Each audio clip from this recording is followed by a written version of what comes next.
Swastiastu. Om Awit Namastu Namo Sidam. Om Anupadrah Kratawiyantu Wiswatah.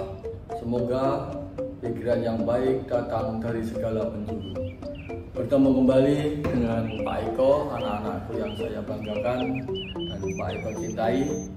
Sekali lagi, marilah kita mulai pembelajaran untuk kelas 3 pada materi tari keagamaan pada kesempatan saat ini. Namun sebelumnya, marilah kita berdoa supaya kegiatan pembelajaran ini bisa berjalan dengan sebaik-baiknya. Pak Eko pandu, kita mulai dengan doa belajar. Om Puve Jato Brahmano Brahmacari Dharmam Wasana Stapa Sodatistat Tasma Jatam Brahmano Brahmajistam Vyasta Sarwa Amartena Sartam. Om Awik Namastu Namo Sidam. Om Siddhirastu Tatastu Astu Swaha. Om Santi Santi Santi. Anak-anakku yang saya banggakan, langsung kita bahas tentang materi pada kelas 3, yaitu materi tentang tari keagamaan. Anak-anak, secara umum pasti kita sudah selalu mendengar tentang tari atau tari-tarian. Tentunya tari yang sering kita dengar, kita lihat pada saat ini adalah tentang tari-tari hiburan yang ada, misalnya pada saat kita melihat pertunjukan atau melihat acara-acara yang berhubungan dengan pentas-pentas kesenian. Anak-anak, jadi tari keagamaan yang akan kita pelajari pada bab ini adalah tentang tari yang berhubungan dengan keagamaan Hindu. Jadi tarian secara umum dapat diartikan sebagai gerakan badan, tangan, dan kaki yang mengandung makna tersendiri. Di Indonesia ini ada beberapa macam tarian.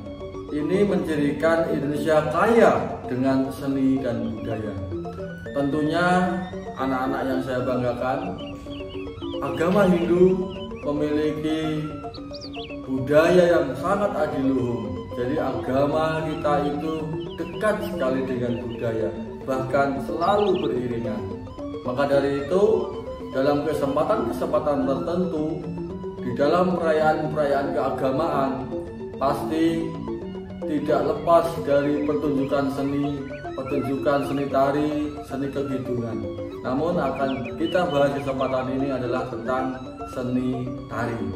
Jadi hendaknya kita bangga sebagai bangsa Indonesia karena kaya dengan berbagai tari-tarian. Hindu atau agama Hindu memberikan beberapa jenis tarian, yaitu ada 3 jenis, yaitu tari Bali atau tari Wali. Tari yang pementasannya dilakukan sejalan dengan pelaksanaan upacara.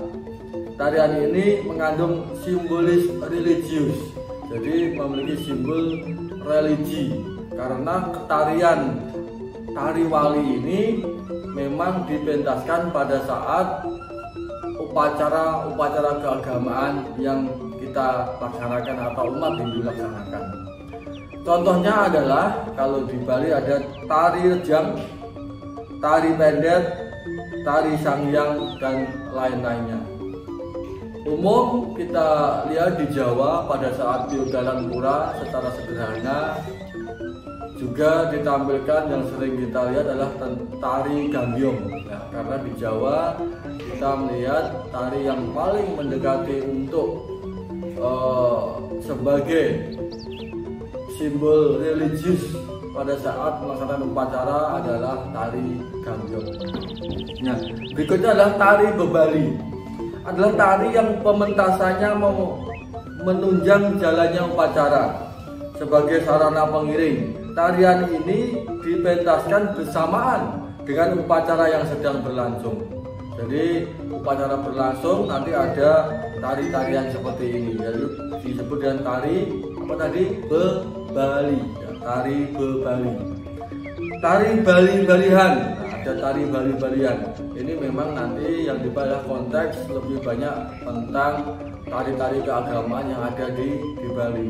Nanti kita bahas tari-tari yang umum di luar Bali, tapi sebentar lagi. Tari Bali-Balian adalah tarian yang berfungsi sebagai hiburan dan tontonan yang mempunyai unsur-unsur seni tari yang luhur. Jadi kalau tari Bali-Balian ini lebih kepada hiburan, jadi dipentaskan sebagai sarana hiburan. Namun kalau tari Wali atau tari Bebali tadi lebih kepada penunjang sarana kegiatan upacara keagamaan. Itu yang membedakan. Sedangkan secara umum jenis tarian yang dikenal sesuai dengan penggunaan dan tempat dilaksanakannya tempat tarian itu dipentaskan, itu dibedakan menjadi dua, yaitu tari sakral dan tari profan. Nah, tari sakral merupakan tari yang tidak sembarangan ditarikan, hanya terkait dengan pelaksanaan upacara sakral atau upacara agama. Jadi tari sakral itu memang dipentaskan, disajikan pada saat upacara-upacara yang bernuansa sakral. Jadi khusus dipentaskan pada saat-saat upacara keagamaan. Itu. Berikutnya adalah tari profan. Nah, kalau tari profan adalah tarian yang ditarikan tidak terkait dengan upacara agama, hanya sifatnya sebagai hiburan, tontonan kalayak ramai. Jadi kalau tari profan ini dipentaskan memang dinikmati untuk hiburan. Siapapun bisa menikmati hiburan. Biasanya kalau di keagamaan kita dipentaskan pada saat setelah upacara selesai, kegiatan-kegiatan ritual selesai, lalu para umat sambil melungsur sesajinya, makan bersama, lalu dipentaskanlah tari. Nah, tari-tari inilah yang disebut tari profan yang memang dipentaskan untuk kegiatan hiburan. Nah, berikutnya juga sering kita melihat pada saat Dharma Santi, disitulah juga sering ditampilkan tari yang bernuansa hiburan. Perlu juga anak-anak ketahui bahwa tarian-tarian menurut Hindu harus memenuhi syarat, yaitu Satyam, Siwam, dan Sundaram. Penjelasannya adalah sebagai berikut. Satyam adalah tarian hendaknya mengandung unsur kebenaran. Siwam, tarian hendaknya mengandung unsur kesucian hati. Dan Sundaram, tarian hendaknya mengandung unsur seni yang dapat membuat kesenangan hati. Jadi ada kandungan-kandungan makna, yaitu Satyam, Siwam, dan Sundaram. Jenis-jenis tari atau tarian keagamaan dari berbagai daerah. Ya, nanti sedikit Pak Eko kenalkan dengan berbagai tari yang ada di daerah. Misalnya dari daerah Aceh itu ada tari Saman. Dari daerah Sumatera Utara itu ada tari Tortor.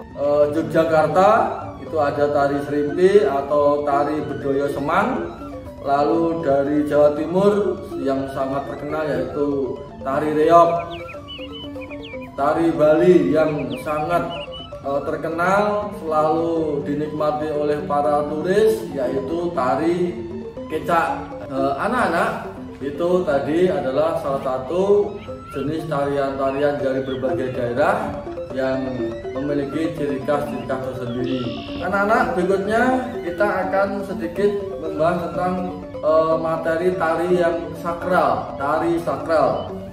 Tari sakral ini adalah yang paling sering kita lihat atau sering kita saksikan di dalam mengikuti upacara keagamaan. Salah satunya adalah upacara Piudaran Pura, yaitu yang biasa dilakukan di kota Semarang misalnya.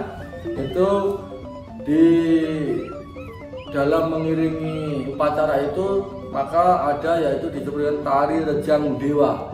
Tari Rejang Dewa. Tarian ini berasal dari Bali yang dipentaskan hanya pada saat upacara dewayatnya. Penarinya memiliki syarat ditarikan oleh anak perempuan yang masih gadis. Pakaiannya didominasi oleh warna kuning dan putih. Jadi tari Rejang Dewa ini karena tergolong sebagai tari sakral, maka juga memiliki hal yang khusus. Berikutnya ada tari baris. Tari baris dalam masyarakat Bali sebagai tari sakral juga yang melambangkan kepahlawanan prajurit yang memegang senjata tombak, pedang dan lainnya. Kemudian terkadang jenis tari baris lain dilengkapi dengan perisai. Jadi memang memiliki kekhasan sendiri. Lalu juga tari Sanghyang. Tarian ini sangat mistis. Mistis itu tarian yang sangat memiliki nilai spiritual. Masyarakat Bali dikondisikan sebagai tarian yang sangat sakral, maka disebutkan mistis atau disebut sebagai tarian yang memiliki nilai-nilai spiritual. Jenisnya pun ada beberapa dapat ditemukan di Bali. Tarian Sanghyang merupakan simbol dari kekuatan supranatural Tuhan yang masuk ke dalam diri sang penari. Hanya orang-orang tertentu yang dapat menarikannya. Jenis tarian ini dapat ditemui, misalnya tari Sanghyang Dedari, tari Sanghyang Jaran, tari Sanghyang Api dan sebagainya. Itu sebagai pengetahuan anak-anak semuanya. Demikian anak-anak, lalu sedikit Pak Eko jelaskan juga tentang tari Sidokarya sebagai bagian juga dari tari sakral. Lalu kalau tari profan jenis-jenisnya ada tari Janger, ada tari Cendrawasih, itu sebagai tari profan atau tari hiburan yang sering di dalam pentas-pentas keagamaan atau upacara-upacara keagamaan, misalnya Dharma Santi, juga sering bisa kita saksikan, kita nikmati bersama. Tari Jaipongan, juga ada tari ondel-ondel. Jadi begitulah sangat kaya budaya atau seni yang ada di dalam tari keagamaan tadi. Saya kira itu anak-anak untuk materi ini. Lalu berikutnya adalah bagaimana upaya untuk melestarikan tari keagamaan anak-anak. Upayanya adalah satu, mengadakan program ekstrakurikuler menari. Maka dari itu anak-anak harus ikut apabila ada program-program seperti itu, karena orang Hindu kalau bisa memiliki kekhasan tersendiri, mampu menguasai seni tari yang tentunya memiliki keindahan dalam gerak tubuhnya. Lalu mengadakan pentas seni budaya di sekolah maupun di masyarakat, mengadakan lomba menari, memperbanyak sanggar tari untuk melatih anak-anak. Seperti di Kota Semarang juga sudah ada sanggar tari, sudah ada pelatihnya.